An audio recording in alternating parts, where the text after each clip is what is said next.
Okay, I'm just going to turn this baby a little bit so I can see it. I like to use PowerPoint because those of you who are visual learners, you like to look at things, right? Yeah. So I like to do that. I'm actually not really like that myself, but I've learned to cultivate it and enjoy it myself. So that's why I have it. So I'm delighted to be here with you tonight and to experience all of you and to be in my embodied presence with you. Even as I start to feel the, a little bit of nervousness and all of that, and I'm like, okay, am I going to go into some other aspect of myself and put on something? So you'll have to, it's like, when you have those things built up before you come on and talk, it's like, okay, what are they going to start seeing? Am I going to start putting on this mask or that mask? So I'm going to do my very best to really be here in my embodied presence with you, which is usually my intention. But like you were saying, it can switch in a moment like that, right? And you don't necessarily know. So I want to just tell you a little tiny bit about what my business is. My business is Soul Signature Success. And what I provide is soul-inspired business mentoring for maximum income and impact. And the reason that I do that is that I have a belief that, and a mission, that people who are in the business of transformation in many different ways need to become in the center of our economy. That our economy has a lot of resources, have been going to all kinds of different things over the years, some of which have been extremely beneficial for us and have been building up our lifestyle, and some of which have been very detrimental for us. And we're seeing the effects of that. And here in 2012, it is time for us to be bringing transformation into the mainstream. And so for me, as Lisa was saying, I really like to bring together an eclectic group of things to be able to help empower people who are in those types of businesses to create money, to get over their limiting beliefs around money, to be able to know that having money channeled to them so that they can then channel it out into the world is a positive thing. So it's a really important piece, I think, of retooling our economy around what I think really matters and what you think really matters and what you do too. Because for too long we've given over, a lot of times those of us who have been more on the margins have given over the economy and money to other people. So, and particularly for women, and it's time for it to change. So that's my gig, okay? So tonight we're going to talk about 3 keys to gaining greater visibility, owning your true value, stepping out of the competition by embracing the flavor of you. Okay, so I want to tell you just a little bit about myself. Lisa mentioned that I was a Columbia University professor, and I was actually a women's studies professor there. I was hired out of graduate school to go and set up their women's studies program. They didn't have any women's studies at Columbia. Barnard College had all of that at the time, and they'd only had women on their campus for 10 years when I went. Like, they didn't admit women until 1984. So I got there, and Columbia's a great school in a lot of ways, but it's an extremely male, extremely patriarchal environment. And so here I was, this, kind of young woman straight out of graduate school saying, here, set up a women's studies program. And I actually had done that where I was a graduate student. I had helped the woman who was the director of women's studies set up the curriculum. So I did have some experience doing it, but it was quite a challenge for me. But we did actually make it happen. And then I thought I was going to die. I was like, I've been on this path for 12 years. And I've achieved everything that I set out to achieve, and I am so unhappy, and I'm getting sick, and I've got to leave. And it was shocking. So I left the fall that my book came out, and I never went back. But I did that because I have always been a bit of a risk taker, and I've been somebody who is willing to listen to those inner impulses. Like for me, sometimes people say, that was so brave for you to leave that job and leave academia and all that. And I'm like, I had no choice. It was like that inner being, that embodied presence in me was like kicking my ass out of that place, and not only just Columbia, but the entire field. I was like done with that. So I mentioned that piece because being in women's studies, being able to help support other women faculty who are also in a very patriarchal environment. I had a feminist women writer group while I was there that I was able to foster through the Institute for Research on Women and Gender, where I was an assistant director there. Was a very meaningful thing that I did, and I want to share that with those of you here at the Goddess Collective, because it's not something that necessarily shows up so much in other parts of my life right now, but it's actually something that has deeply influenced everything that I do and continues to influence how I do business. And I'll come up with a couple of things about that, mention that a little bit later as well. So then I did go, I actually went into network marketing. That was my exit out of Columbia and academia in general. And I learned a lot of business skills while I was in network marketing. I really did. And I actually created a pretty successful business. I doubled my income from Columbia in a year with the company that I was with. I thought that was kind of cool. I was like, wow, I said 8 years going to graduate school to get a PhD to make $40,000 and live in New York City. You try to do that. And then I jump out, join into this company, never done business before really in my life other than babysitting and, cleaning houses and yards. I did that a lot. And then I doubled that income, like that. And it really turned on my entrepreneurial spirit. But I also felt that there were things that were out of integrity with some of the things about the company, and I wasn't really ready to be a full-on entrepreneur at that time. And I went into healing work, and I became a certified clarity breathwork practitioner and an awakening your light body teacher. And so I taught breathwork, I had a practice, and I also was doing this very kind of advanced meditation work. And it was tremendously powerful for me as my own growth process. Learned a lot about myself, did a tremendous amount of clearing, and really learned how to receive in certain ways. I was so kind of, driven doing what I was doing, going and manifesting and, making things happen. And going into that healing work helped me to kind of soften and learn how to receive. Because before that, I don't think I really knew how to do that. I think I just knew how to drive, which is great for achievement, but it kind of wears you down after a while. Can any of you relate to that? Yeah. So when I came back to doing business a few years ago, it was about how do I bring those things together? How can I be in business different than the way I was when I was in network marketing? How can I bring the soul inspiration and my connection with guides and with divine source more into what I can do in terms of business? And I was really spurred to get involved because like I said, with 2012 coming and seeing what was happening in the economy, I was like, it is time finally for people in the healing arts and the transformational fields. We have got to get off the margins, and we have got to become more visible. We've got to be willing to be seen. We've got to be willing to show up fully, and for us to be able to receive so that we can give back. Right? To be able to give out and receive and get the circulation going. Because I know so many people who are in the transformational fields who agreed to live small lives. Small lives. Want to change the world, but I don't want my world to get any bigger than it is right now. You know what I'm talking about? Many of you experience that or know people if you don't want to admit that maybe you were ever there. So I've been there. I've been there, certainly. And when I was a breath worker, one of the things I want to say about it is that I was trained to do my practice in a certain way, and I was trained to promote my practice in a certain way, and it never allowed me. I was actually pretty successful as a breath worker. I had regular clients. I became a trainer. Did these extensive retreats that were people would leave like different. Like they would come one way and they would leave another. You know what I mean? Like really deep transformational work. But we made so little money doing what we were doing because our business model did not support us to actually know how to leverage our expertise or leverage our time. So we were like working like crazy for not very much money. And I just thought, that has got to change.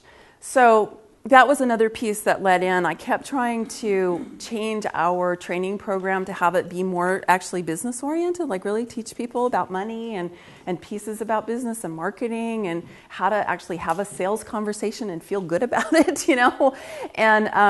And it just didn't fly in that environment. And I thought, well, I'm going to go and figure out how to make that work. And then I'm going to see who's out there who's ready to make it happen. So that's what brought me to this place here today. Oops.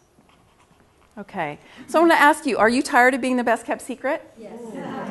Have any of you ever felt that way? Yes. Have any? Yeah. Have you? Yeah. Yeah, especially in a new area. Yeah, well, absolutely, you can be. But sometimes people have been somewhere for years and they can still feel that way. I used to feel that way as a breath worker, I have to say. I was like, do you have any idea the power of what we actually do and how many people know about it? And it was so frustrating because I didn't know how to change that. So do you feel lost in the crowd? Do you ever just feel like, oh my goodness, there's so many faces and that's just, I'm in there somewhere, I guess, but you can't really find me. So I want to ask you, do you have a modality shield? What's a modality shield? I know. Okay, so I know. It kind of sounds, when I was doing this, I was like, it sounds like a contraceptive device, right?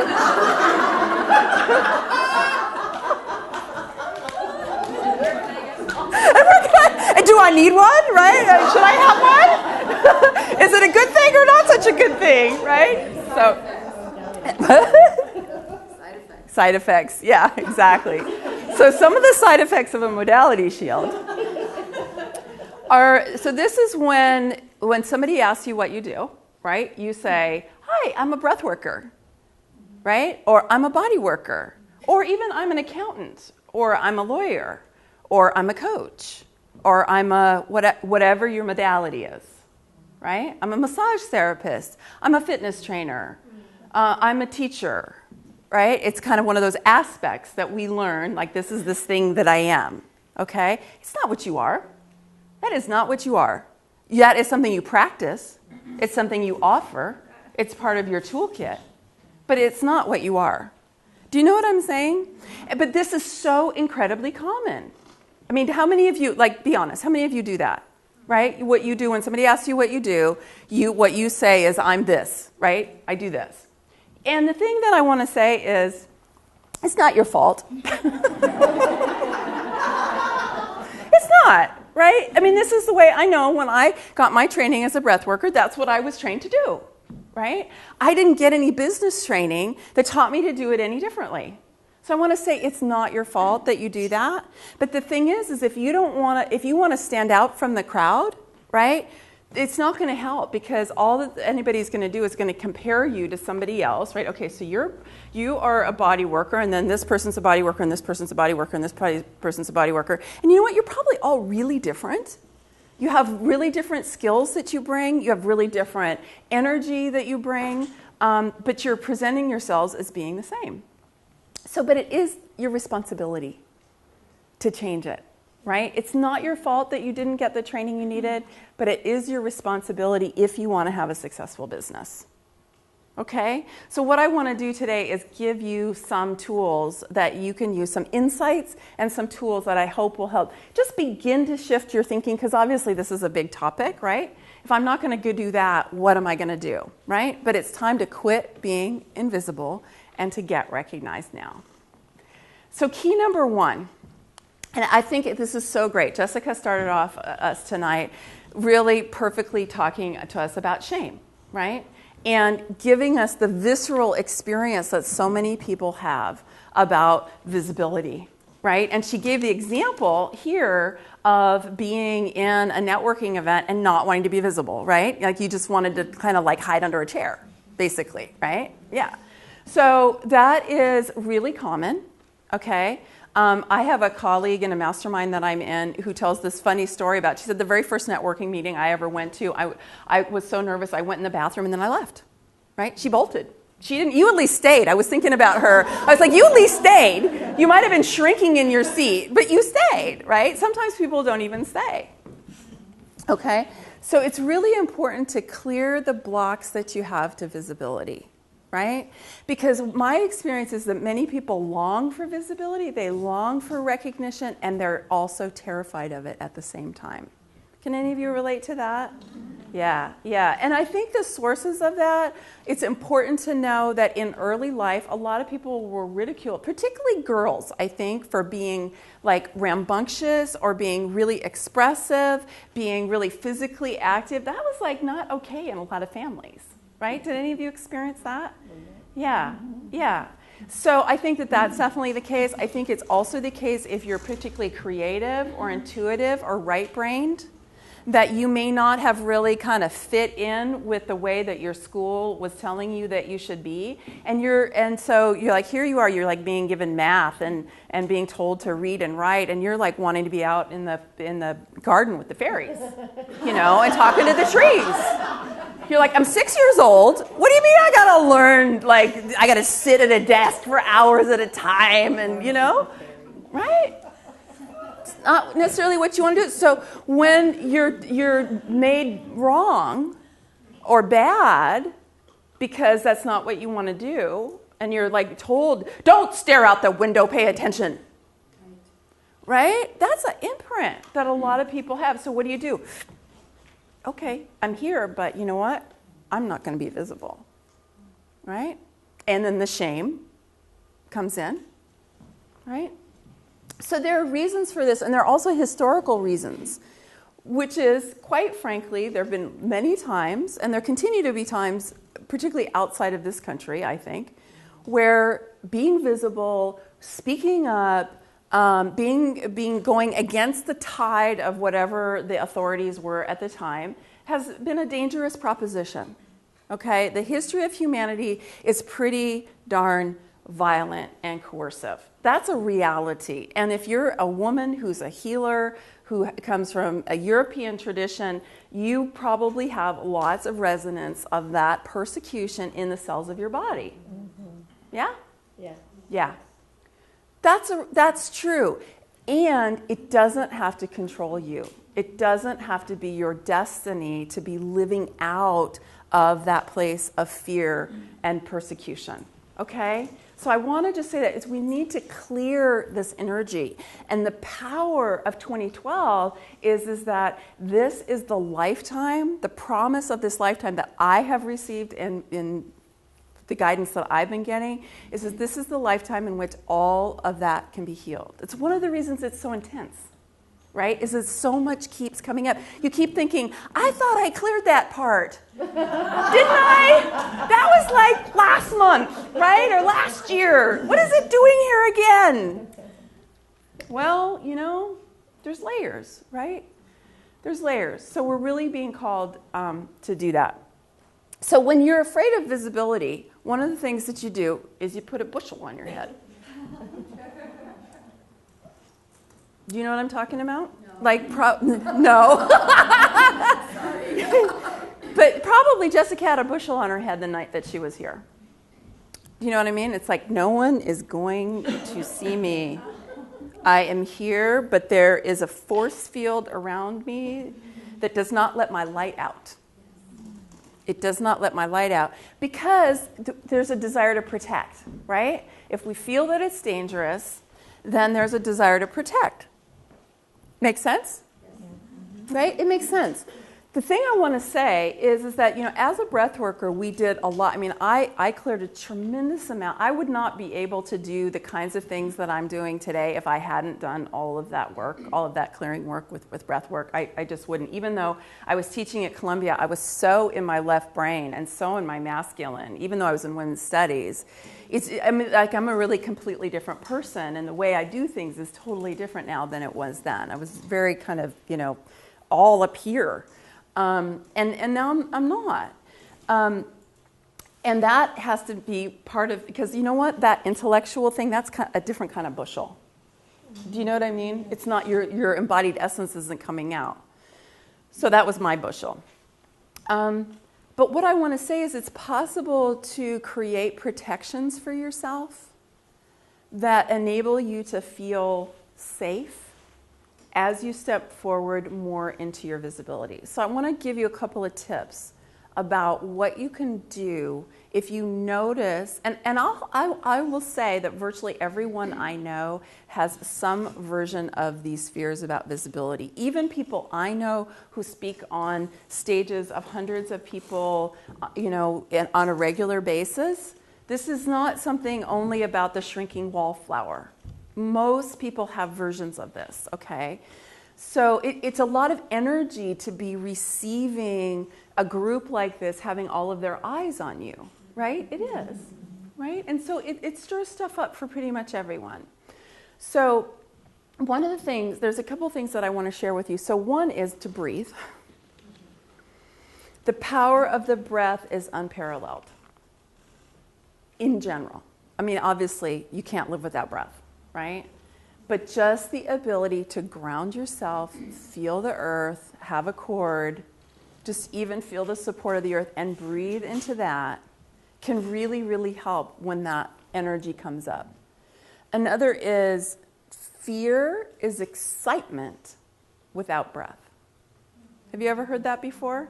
Fear is excitement without breath. One of my light being teachers, Da Ben, who's a master of energy, who only reads things in terms of energy, and he understands that we have emotions that we attach to these energy fields, but he says it's exactly the same energy. Fear and excitement are exactly the same energy, interpreted differently by your personality or by your aspects, right? Some part of you interprets that fuel in you and decides that it's fear or decides that it's excitement. So if you feel the fear, one of the things you can do is breathe and say, is there a way for me to start to feel excited instead? Okay? Another is you can build your psychic architecture. I know that's kind of a big phrase, right? But you can build your psychic architecture. A lot of you are probably energy workers. You probably have ways that you do that already. You don't have to have a lot of training to do it, although there is training available about how to do that. But if you are able to literally just have an energy field around yourself, if you just breathe in and imagine that you have a golden bubble of light around you, if you imagine that you have protection around you, not that it can be totally clear, so that you can be seen, right? But it's like another skin that you have that is allowing you to step into an environment where you're talking to people and you can feel safe and protected. There's a lot more you can do around psychic architecture. We don't have time to go into that tonight, but I would invite you to look into that if it interests you. And like I said, if you can just breathe and you can ground and you can change your interpretation of the energy that is moving through you, and you can imagine that you are surrounded and safe in a bubble of light, that will take you a long way, because there's no way to truly get over those fears of visibility unless you start stepping out and actually do things that put you in the eyes of other people. Do you know what I'm saying? You can't think your way through it. You can't meditate your way through it. You can't say affirmations through it. Right? You can't do that. You have to act your way through it. So those are some things that you can use as tools when you do that. Okay. So there's an inner reason about your fear of visibility, right? There's the inner reasons, which is the conditioning from early lifetimes and from other lifetimes, right? The outer reason is that you don't have the training to know how to show up and position yourself well so that you can stand out. So key number 2 is to position yourself as an expert in your own field. Now, let me just say what I mean by that, because a lot of times people hear expert in your field and they think it means a certain thing, right? It doesn't mean that you're going to be, like if you're an acupuncturist, that you're going to be the very best acupuncturist ever, right? That's not what I mean. That is typically the way people think about it. What I'm talking about is much more of you creating literally your own sphere of influence, your own area of expertise. That is something that you define, okay? Something that you define. And in the soul signature work that I do, it's based on your gifts, talents, skills, and experience from this life and your soul's journey. Okay, so it's what you brought in with you. Your soul's journey is what you brought in with you from all the other lifetimes that we like to call just the gifts. You know, sometimes people discount them because they think that, you know, God dropped it into you when the stork was delivering you, and so you don't own it. And what I like to say is, no, actually you spent lifetimes learning how to do that. It's just you've learned it now, and so you just do it and you know how to do it. So when you really identify, accept, embrace, and embody your soul signature, which are all of these aspects, your gifts, talents, skills, and experience from this life and other lives, you have a really deep sense of who you are, and it is a way for you to start articulating who you are doing what you're doing. So you create your own field with your life experience and what you came in with. If you can just think about it simply that way. We don't have time tonight to go into the whole soul signature part. I will let you know I'm doing an event on Saturday, and we're going to work a lot more with that. So if any of you want to know more about the concepts that I'm sharing with you tonight, I'm kind of going through them quickly, then that's a whole day that I'm going to be doing on Saturday. I'll tell you more about that in a minute.